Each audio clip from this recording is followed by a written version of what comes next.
วิดหัวให้มันจักอ่ะนะวิด นอน วิดอยู่บ่ โอ้ วิดอยู่บ่พุ่นคือว่ามุ่งปกแท้ ดูคักแท้นี่เนาะ นี่ไปดูคักปันยังบาดนี่ ลุกอ่า ไปดูคักแท้นี่ โอ้ให้ โอ้ กด ไผว่าดังไผนี่ว่าไผว่าดังไผนี่ ไฟดัง อืม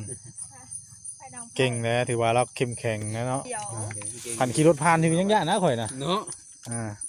เชิญเราสิมาอยู่ กะเสียวอยู่กับว่ามือแรงกับที่นอนยากอยู่มือแรงนี่ก็ รับแน่บ่รับแน่นะเนาะว่าอะไรกัน โอ้แม่ว่าแตะเก่ากับย่านแต่ว่าบ่ถึงมื้อนี้น่ะที่ย่านแฮงย่านสุดมื้อนี้ มื้อนี้เลย ชุดเป็นอะไร อ้าวเหมือนย่านสุดย่านว่าหยังย้อนว่าเขาอันบ่จิตน่ะถ้าเขาบ่จิตเขาไปหาพื้นกับไปที่บวนเพิ่นหั่นแหละ โอ้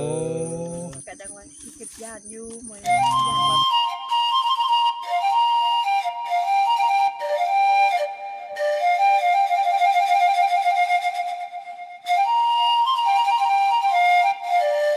เอาพี่น้องเนาะถือว่าอยู่จนค่ำพี่น้องเนาะว่าเราอยู่แท้จริงแท้บ่เนาะก็เลยเฮาก็ติดตามเบิ่งพี่น้องเนาะก็อยู่จริงแท้พี่น้องเด้นี่เราก็มีจุไฟแล้วก็นั่นไฟสายทางบาเวียดเนาะเอาสบายดีเด้อพ่อแม่พี่น้อง FC เบิร์ดสู่คู่สู่คนเนาะบ่ว่าสิอยู่ในประเทศและก็ต่างประเทศเนาะยินดีต้อนรับเข้าสู่ช่อง YouTube บ่าวบุญเผย Channel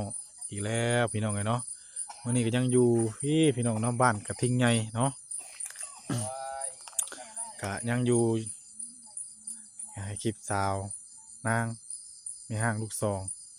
อาศัยอยู่ในตุกก่อไผ่นี่พี่น้องเนาะเพิ่นก็พาลูกพาเต้าอยู่แบบมืดๆพี่น้องเนาะแต่ว่าก็ใกล้ข้างเรือนของทางเลยเวียงนี่แหละพี่น้องเนาะทางเลยเวียงน้องเดือนเนี่ยอยู่ข้างๆกันนี่แหละเนาะแต่เพิ่นอาศัยให้อยู่น้ำกันก็มาอยู่เราอาศัยมาอยู่นี้บ่อยากรบกวนทั้งนั้นเพราะว่าเรามีลูกเด้ แต่ว่าอันนี้เนาะเป็นเรื่องการเป็นอยู่เนาะ FC เพิ่นถามมาก็หลายต่อนางเลยเห็นเจ้าอยู่แบบที่เนาะกับลูกน้อยเดี๋ยวเพิ่นพี่น้อง FC เนี่ยว่าเป็นหยังคือบ่ไปขออยู่น้ำเลี้ยงลูกขอทุนขอเช่าน้ำดาวเลย ทั้งเพิ่นก็ให้อยู่ให้เศร้าแต่ว่าเฮานี่สิอกจริงใจเพิ่น ว่าดีเด้อเนาะ เจ้าสบายดี โอ้ย สบายดี สาวนาง ไม่ค่อยสบายดีป่ะสบายดีเด้อ บ่เห็นได้นี่เนาะเขาก็อาศัยแสงสว่างเจ้านี่แหละเนาะ เพราะว่าเรามืดเด้ เนี่ยเพราะว่ามันมีไผจะได้เที่ยวคือข่อยเว้าเนี่ย เอาคือเป็นไอให้ล่ะ มีแต่ว่าให้ทางเราพี่ดังไผคือลูกๆได้เห็น โอ้ อยู่ ท่านบอก เรื่องน้ำไผเนี่ยนี่ เปิดแพ็กบ่ยันเดือมตาได้เนาะ แม่นมันเหลื่อมตา เลยเอาเดือมตาก็ดูก็เป็นไอเนาะบ่มีอยู่มียาเว้ยทางสาวนางเพิ่นน่ะ ยาอุ้มยุงได้มีอยู่บ่ ยานุ่งก็บ่มีอยากกินแก้ไอก็บ่มีโม ยังซื้อมื้อหน้าแล้วก็กินหมดบางกินให้ได้กินแล้ว บ่ทั้งผู้หนึงน่ะนอนน่ะบ่ นอนในมื้อ โอ้นอนแล้วพี่น้องไอ้ปู่นี่แหละเพิ่นนอนนี่แหละกลางมุ้งใหม่ๆเลยมื้อนี้ ก็ถือว่าทางสาวนางเราเข้มแข็งอยู่ได้อข่อยว่า เนาะ ปุ๊บลูกปุ๊บเต้ามา เก่งอีหลี ดังไผคนลูกกล้วยเป็นผู้บางคนนี่เฮ็ด คื บ่ อ ได้นะ เครื่องของอันนี้กับบอนเจ้านอนก็เอาไปฝากไว้น้ำเพื่อนทางไอเวียงนี่ก็ได้เนาะ ได้แต่ว่าคันว่าเฮาคือมื้อนี้มันมืดมันค่ำแล้วบ่ได้พาเฮาลงเกนึงก็ได้มันมีการเลยส่วนกัน เห็นหลายคนนะดังไผไปอยู่ดีบัดให้อีโนดลูกอีโนดผัว ให้ที่เด่นความทุกข์ความยากเจ้าของหนึ่งในนั้นก็พอบ่กิม บอกกิมบ่โอ้แมน หนึ่งข้าวก็เฮาตั้งน้ำก็เฮา ช่วงนี้ไอนะ แต่เฮา อดก่อนเด้อ แต่นั่งก็ นางเด้อ หนึ่งข้าวก็เฮา บ่พักกินหลายเด้อยันพิษไอเจ้าเด้อ มีแต่เฮา ถ้าว่าแบบนี้เข้าว่าอย่างก็เฮานี่ก็ชินมาแล้ว ชินมาแล้ว แม่เขาชินตั้งแต่เขาอยู่กับพัวลูกพัวกับมีแต่เฮาอยู่แล้ว โอ้ นาทีครับพื้นทางรั้วก็เป็นเฮาอยู่แล้วเขาก็บริสุทธิ์ผ่านนังนะ โดย โอ้กะสิเหลี่ยมตาเลยเด้อเพราะว่ามัน ก็เห็นอยู่เนาะ ก็เห็นอยู่เนี่ย ก็ มันก็ ตามันจะเป็นตาแดงเนาะ ของเจ้ามันก็แจ้งอยู่ เฮ้ยโบแบงให้ เก็บ เป็นผู้ยืนเลยบ่ว่าเอ้ยคือได้หลายเท่าว่ะ เรื่องเรื่องน้ำมือเรื่องแบบปันเป็นบ่ ปันเป็นอยู่บ่ ปันเพิ่นนี่แหละนี่เพิ่นว่าปันได้บ่ ปั่นอยู่ว่ะ ปั่นได้ เก็บไว้กินรสเจ้านะบ่าวว่าหยอก อ่าก็ใจดีอยู่พี่น้องเนาะ ผู้ควรได้ หมู่ความ แล้วก็บ่ที บ่คักแต่ว่าเพิ่นมาอยู่นี่แหละเนาะ มันอยากกับแคบไว้ มั ยั น น ครับแคบยันอยู่ป่าอยู่หยังที่แล้วมันยามฝนตกฝนดินค่ำคืนดึกดื่น บ่บ่คืนนี่ตกอยู่บ่ บ่ตกกับบ่ ทีแรกน่ะมาลูกก็นอนอยู่ในมุ้ง เพราะว่ามันหนาน กลางกับบ่วิดใส่แบบพากันหมุนอยู่ดีดอเนาะ แม่นอันนี้ก็คือเวลาหมูมันใหญ่นะถ้าคือออกมากระสีเป็นโตไปดีอยู่แล้วของขวดนี่ครับ นอนอยู่พุ่นน่ะพี่น้อง เอาสีดึงให้มันเพ่งลงมาพี่แบบมันสิตกเตียง ยังแต่ยุ่งหั้นแหละเนาะ แม่ นอนเลย วิดบ่วิดหัวให้มันจักอะนะวิด นอน วิดอยู่บ่ อ๋อ วิดอยู่บ่พุ่นคือว่ามุ่งปกแท้ ดูคักแท้นี่เนาะ เออนี่ไปดูคักปันหยังบาดนี่ ลุก อ่า ไปดูคักแท้นี่ โอ้ให้ โอ้ กด ไผว่าดังไผนี่ว่าไผว่าดังไผนี่ ไฟดัง อืม ไฟดัง เก่งแล้วถือว่าเราเข้มแข็งนะเนาะอ่า เก่งอยู่ยังหาว่าเราเก่งอยู่ เก่งบอกงานเขากับแบบชูชนแล้วไปจากคนทางอะเนาะ ลุกดึกดื่นลุกมาดังพื้นดังไผ กะแบบนี้แหละแนมไปทั้งหน้าทั้งหลังแม่เนี่ย เอา งอกใต้งอกขัว เอาใส่ตัวนี้เนาะสว่างมาเนาะ ส่วนได้เลยว่าทั้งซาเบียนกะแล้วก็สิได้ไผ่ดอกนอกได้ไผ่ดอกสีมอดนะ อ่า กับเอาใส่ดอกนอกของเราใต้เป็นความสว่างให้เฮา อืมกับตัวนี้แหละนี่ บ่มันเบิดแล้วได้พี่น้องเนาะความรักเกินไปนะแม่นแล้วได้เนาะ เป็นบ้านเพิ่นแล้วนะ แม่นบ้านเพิ่นแล้วได้ โดยบ้านเฮาแล้ว อ่า บ้านเฮาก็มีแต่ขานี่แหละ แม่นบ้านเฮานี่มีแต่บริเวณนี้มานี้พี่น้องเป็นพวกไปหันน่ะแม่นโลด เป็นบ้าน ย่าง เพิ่น ไปเบิ่งห่างจากตูบแล้วนี่ประมาณ2โยกพี่น้องเอ้ยกว่าภาคปึ๊บเดี๋ยวแม่นบ้านเพิ่นโลด บ่อยากเข้าแล้วบ่ กินได้ ยั บ่ งบ่อยากกินขนมแล้วยังบ่อยากเข้า สิพาลูกกินข้าวกับหยังมื้อนี้ลวกมีต้มไข่ ต้มไข่บ่ ใส่หมี่ โอ้ ห่วยอาหารสั้นยอดได้หั่นเนาะ แม่ โอแซ่บได้หั่น อืม บ่พาเล่นเด้อ มันเอาลิ้นมันต้มให้ดอก เอาข่อยบ่ทันได้อยู่ได้นอนมายืนที่คำที่กินยังญาติเลยเด้เอ้าเถือเรานอนลูก เสียว เต้า อยู่ใด เอาเลย กะเสียว ขันขี่รถผ่านที่ยังญาตินะข่อยนะ เนาะ อ่าเชิญเราสิมาอยู่ กะเสียวอยู่กับว่ามื้อแรงกะสินอนยากอยู่มื้อแรงนี่ก็ รับแน่บ่รับแน่นะเนาะว่าอะไรกัน โอ้แม่ว่าแตะเก่าก็ย่านแต่ว่าบ่ถึงมื้อนี้น่ะที่ย่านแฮงย่านสุดมื้อนี้ มื้อนี้เลย ชุดเป็นจังได อ้าวเหมือนย่านสุดย่านว่าหยังย้อนว่าเขาอันบ่จิตน่ะถ้าเขาบ่จิตเขาไปหาพื้นก็ไปคือบวชเพิ่นหั่นแหละ โอ้ ก็จังว่าสิคิดย่านอยู่มื้อนี้ย่านบ่ปกติอยู่หั่นนะ เข้าไปฮอดนั่นเลยเนาะ แม่น เข้าไปหาฟื้น บุกประสา บุกประชาเลยมัน บ่จิตเพิ่นนั้นเห็นหาพื้นอยู่นี่นะเพิ่นย่างกำลัง โอ้ เพิ่นมาเด้แล้วเพิ่นเห็นหาพื้นชอบพื้นเพิ่นก็เลยไปหาน้ำแล้วก็พากันไปฮอดบ่อนเพิ่นเลย เพิ่นตั้งบุกเพิ่นตั้ง เข้าไปหาฟื้นเนาะ แม่นเฮาก็งมเท้าไปหั่นแหละก็บ่ฮู้ว่าสิถึงเพิ่นหั่นนะ ไปเห็นแบบมันภาพที่ตายด้วยเนาะ แม่น มันได้คิดเนาะคิดได้บาดนี่ แม่นมันก็คิดแล้วว่าทำให้รับแล้วก็สิคิดไปเลยได้ อันนี้เฮาว่ามาแบบว่าเห็นแต่ว่าป่าไม้เนาะว่าข้างปราสาทบ่เห็นปราสาทเด้ แม่น ปัดไปเห็นบาดนี่เออ เอาไว้ กะสีเหลื่อมๆตาเลยเด้อเนาะ เอาไว้แล้วแม่เก็บทำเก็บพิเศษ เดี๋ยวเก็บอันนั้นใส่เฮ้ยมามื้อนี้คือเห็นทิปเข้าบ่นี่ เอาที่ข่าวเพิ่นเด้เอามาให้เบานะ ทางบาต้าบ่ แม่น โอ้ ข่าวบอต้าแล้วก็ขนมบอต้าแล้วก็นมเพิ่น คักแล้ว ของบอต้าอันนี้ของเบาอันนั้น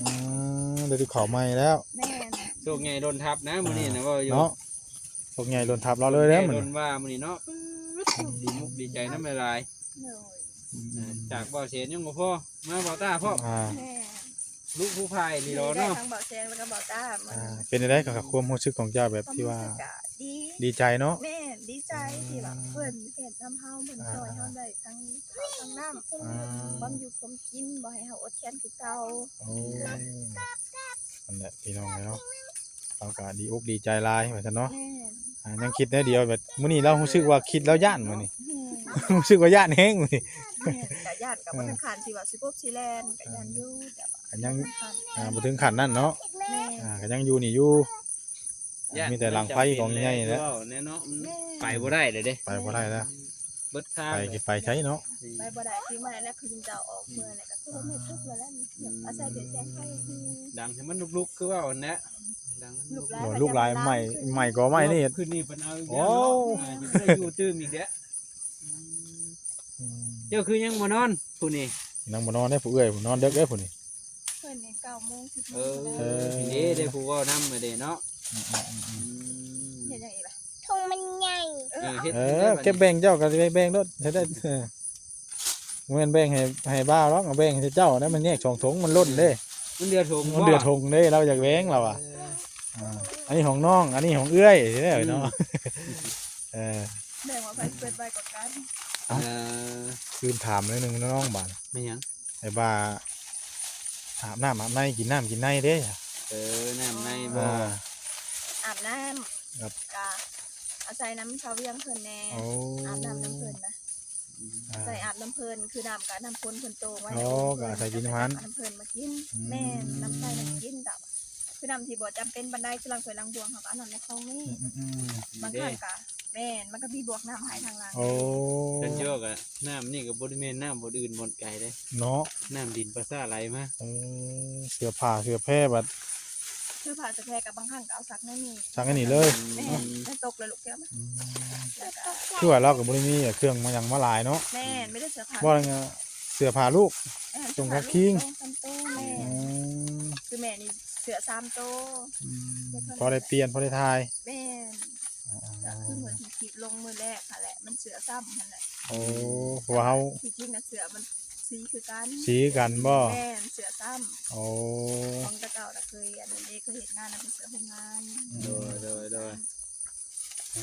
อธิบายแล้วก็FCปฏิบัติแล้วว่าเขตคิด2มื้อกะเสือสีเดียว บ่เป็นหยัง ได้อยู่เนาะเฮา มี บ่ แบบ มี นี้ เนาะ แล้ว แม่ เนาะ น เฮา คือ บ่ ข่อย มี นี่ตัวเดียววัดปีคือข่อยนี่ เคยกันเบิดขาวแล้วก็ดำเบิดดำแล้วก็ขาวนั่นแหละเสื้อแขนยาวของเก่า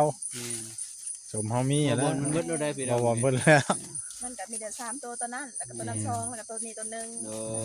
3ตัว เรื่องอาบน้ำอาบในก็อาบเพิ่นก่อน ตา เนาะ มที่เบิ่งนี่ถือว่าดีมุกดีใจหลายเนาะถือว่า มีกำลังใจขึ้นแล้วล่ะก็มีกำลังใจขึ้น มาเห็นมื้อแรกนี่ป้าพี่น้องเอ้ยเนาะสีหน้า เห็นในคลิป นี่ เห็นใน เรามองกันดีนะ มีแต่ให้กับให้นะ มั่วเด้อ มามื้อนี้ถือว่ายิ้มแย้มแจ่มใส แย้มแล้วบัด จิตใจก็ดีขึ้นเนาะบัดนี้ มีผู้ให้กำลังใจเฮาซอยๆเฮาเนาะ แต่ว่ายังมีคือข่อยเว้าแนะเรื่องที่เราอุกใจตอนนี้น่ะถ้าว่าเฮาอยู่ดน แม่ ย่านทั้งในบ้านในเมืองเพิ่นเนาะสิว่า โอ้ในนี่ปัญหาเดี๋ยวนี้เนาะ นี่คือปัญหาหลักเลยแหละตัวนี้นะ แม่ อ่า